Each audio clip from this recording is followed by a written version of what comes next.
Happy वाला birthday है।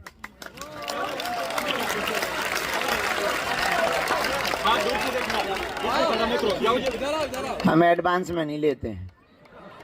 क्या हम कारीगर हैं कि ठेका में एडवांस ले लें? जी को देना हो तुरंत दान महाकल्याण, जो कोई ना दे सो बेईमान। हाँ, देखो गुरु से तो जीत नहीं सकते तुम। गुरु तो आकर गुरु होता है। तो फिर हम 11 तारीख तक यहाँ रहेंगे, तो 12 को फिर फुर्र जाएंगे। 7 और 8 को दीक्षा समारोह है, 9, 10, 11 को पादुका पूजन समारोह है।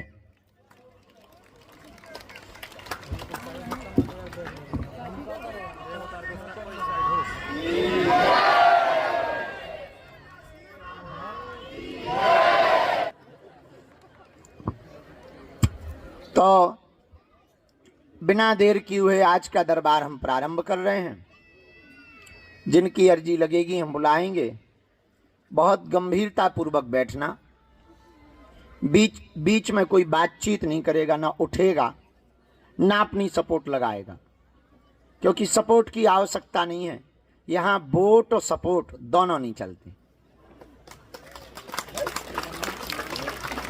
उनकी कृपा की आवश्यकता है। वो दया कर दें सन्यासी बाबा, बस इतने में ही दया हो जाएगी। और हाँ, एक बात तो हम रोज बोलते हैं, सो फिर बोल रहे, तुम पर दया हो ही गई है, इसलिए तुम यहां बैठे हो।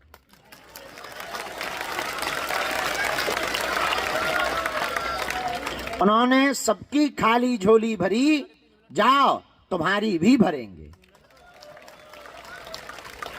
कोई निराश नहीं गया। जिन जिन ने नियम किए, पेशी की, वो निराश नहीं गए। जाओ तुम भी निराश नहीं जाओगे। नियम का पालन शुरू कर दो। ओम बागेश्वराय इस मंत्र का जाप शुरू कर दो।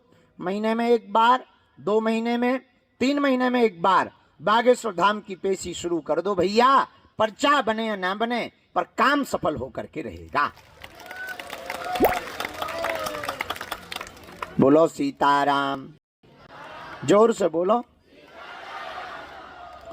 इसीलिए आज के दरबार के क्रम में जो भी उपस्थित हैं, आप सब एक बात बहुत गंभीरता पूर्वक समझ लो।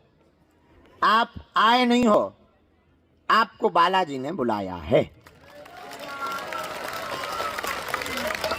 अब उन्होंने बुलाया है तो कोई विचार करके ही बुलाया होगा। आगे खड़े नहीं होना है, वहीं बैठ जाओ। आगे का कोई व्यवस्था नहीं, बैठ जाओ। सीताराम, वहीं से प्रसाद दे दो किसी को, बैठ जाओ। तो भगवान बालाजी ने तुम्हें बुलाया है, तो ये बात तो तुम दावे के साथ समझ लो कि आपका काम सफल तो होकर के रहेगा। कलयुग के राजा बालाजी बैठे हैं, स्वयंभू रूप में विराजमान है। सन्यासी बाबा की दिव्य शक्तियां हैं। और भैया, यहाँ की शक्तियां सन्यासी बाबा का 1.25 करोड़ हनुमान चालीसा के पाठ का बल, दादा गुरुजी की यज्ञ का तप, और प्रतिदिन लाखों मात्रा में हो रहा हनुमान चालीसा, राम नाम का जप, उसका प्रभाव ऐसा है। कलयुग के राजा हनुमान जी की कृपा ऐसी है, कोई भी रोग में, संकट में, बाधा में, व्याधि में, पीड़ा में, उपद्रव में, अव्यवस्था में कैसा भी फंसा हो, इनके चरणों में आकर के सबकी जय जयकार हो जाती है। ज्यों ज्यों भगतगण पेशी करते, नियम करते, पालन करते, भैया इनके घर देर है, अंधेर नहीं। आज तक हमको 16 साल से ज्यादा हो गए यहाँ। कितने? जब हम आए थे तब हमारी आयु आने हम 6-7 साल से लगे थे, और दरबार लगाते लगाते 16 साल प्लस हो गए। नीचे बैठो, बैठो नीचे।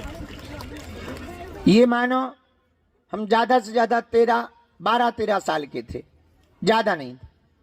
उस समय से यहां बैठे और जो सोच लो, जब रोज कितने लोग आओ, तुम लोग तो वो हो जो रुके हो, सुबह से कितने लोग ऐसे हैं जो आके चले गए।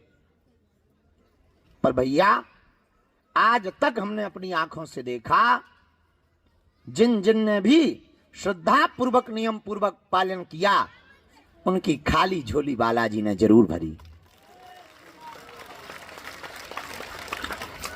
हमारे पास एक मोटरसाइकिल है, अभी भी है, हमने बेची नहीं वो, और मेंटेनेंस करवा के रखे हैं।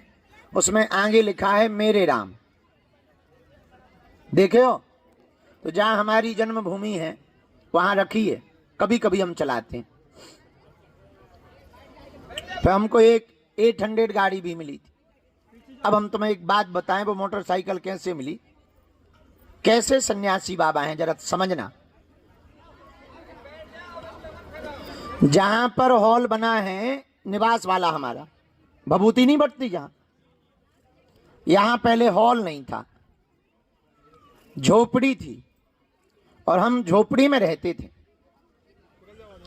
और झोपड़ी में रहकर वहीं दरबार लगाते थे। एक कमरा बना था, वहीं कमरे में सो जाते थे, कभी झोपड़ी में। दिन में दरबार लगाते थे। बहुत ज्यादा भीड़ आती नहीं थी, कम भीड़ थी, आनंद ज्यादा था।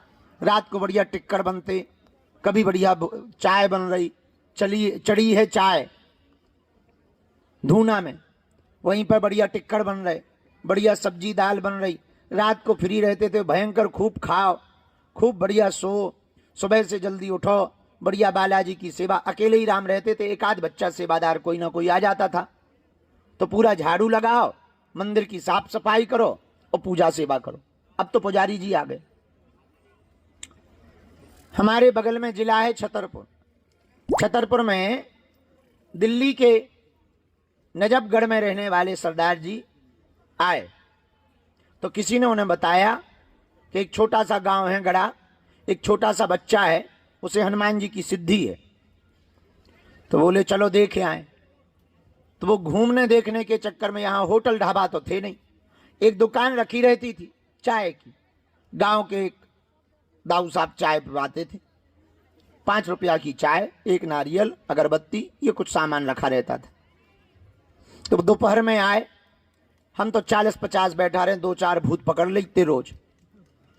तो भूतन में अपना टाइम काटत रहे। शाम हो गई, सो दरबार बंद करो दुकान सी, और बैठ गए, सो गए। वो दोपहर के काल में आए तो लगभग 4 बजे। अच्छा, पहले क्या होता था, नंबर लगते थे यहाँ, तो एक दिन का नंबर दूसरे दिन या उसी दिन आ जाता था। तो 4 बजे उनका नंबर आया, तो हमने पर्चा बनाया। तो हमने पूछा, बताओ क्या अर्जी लेके आए हो। तो बड़ी अकड़ में बैठे वो, बोले अब तुम तो जानते हो, तुम बताओ। तो अरे, हमने कहा हम तो नहीं जानते, भगवान जानते हैं, उनकी प्रेरणा से हम लिख देते हैं, बताओ बताओ क्या अर्जी है। अरे बोले तुम तो त्रिकालज्ञ हो, तुम बताओ। तो हमें बड़ी गुस्सा आई, मन तो करूँ अच्छा जोर से चांटा झड़ दे, लेकिन अब गुरुजी पड़ गए। अरे हमने कहा भाई, भगवान की कृपा है, भगवान त्रिकालज्ञ हैं, इंसान त्रिकालज्ञ नहीं हो सकता, हम तो उनके दास हैं। तो बोले कुछ इच्छा लेके आए हैं, आपने जो पर्चे पे लिखा हो पढ़वा दो। तो गुस्सा तो खूब आई, पर हमने पर्चा निकाला और पढ़वाया। तो हम कह लो पढ़ो, परेशान है, मानसिक तनाव रहता, टेंशन में रहते हैं, वंश आगे नहीं बढ़ पा रहा, संतान की अर्जी लेकर आए हो, जाओ 4 साल के अंदर तुम्हारे घर पर किलकारी गूंजेगी, संतान हो जाएगी। रुको तो, तुमने तो ताली बजा दी, उए आगी के लगे हैं जू ना रहेंगो। भाई एक आदमी आशीर्वाद दो तो उत्साह हो, प्रसन्नता हो, हाथ जोड़त, उन्हें ना पांव परे ना हाथ जोड़े, उल्टो ऊपर से भरी भीड़ में जो और बोलो तुम नहीं जानत कछु। हमें तो पसीना मार गो। 10-50 लोगन में कोई ऐसा कह दे, बड़ी बेइज्जती। हम कहा क्यों? बोले बा कहां से संतान हो जाए? तुम कह रहे 4 साल में हो जाए। अभी अभी हम अपनी पत्नी का ऑपरेशन करवा के आए हैं, गर्भाशय में इन्फेक्शन हो गया था, गर्भाशय ही निकल गया, अब कहां से हो जाएगी? हमें भी बड़ा बुरा लगा, बात सही थी उसकी। तो हम गुरुजी से बहुत नाराज भय भीतर ही भीतर कि तुमने इतना बताओ, जो कह नहीं बतावा, ये बता देते, हम उनसे कह देते। अच्छा, एंड टाइम पे कई बार जो है सिग्नल चले जा। सो गुरुजी का कोई अता पता नहीं। अब और दिमाग खराब। सो भयंकर तो पसीना और बेइज्जती तो हो ही गई थी। अब लगे कि आत्महत्या कर ले। अब बार बार हम कोड डालिए कि आ जाओ, ना कछु हो बे भीतर। ऐसे लगे जैसे बिल्कुल लाइट फ्यूज हो गई हो। फिर इसके बाद में थोड़ी देर में आए और मारे जोश में हमने कह दिया, गुरुजी की आज्ञा लेके हमने कहा जाओ, हमारे मुंह से बात निकल गई, अब भगवान जाने कैसे उन्होंने निकलवाई, अब वो ही कृपा करेंगे। वो सरदार ने, वो जो व्यक्ति था अभी भी जीवित, उसने पर्चा अर्चा नहीं लिया, ऐसे ही पांव भी नहीं पड़े, उठ के भग गो। तो हमें तो दिन भर अच्छा नहीं लगा। पर्चा हमने रख लिया पांव पर के। गुरुजी से हम 2-3 दिन तक तो नाराज रहे, हम बोले नहीं, बच्चे ही तो थे। हम की भाड़ में गए, अब तुमसे बात नहीं करनी, अब बात नहीं करनी, आज से पूजा भी नहीं करनी, जाओ भाड़ में। तो 2-3 दिन तो वो सपने में मना उतरे हमें।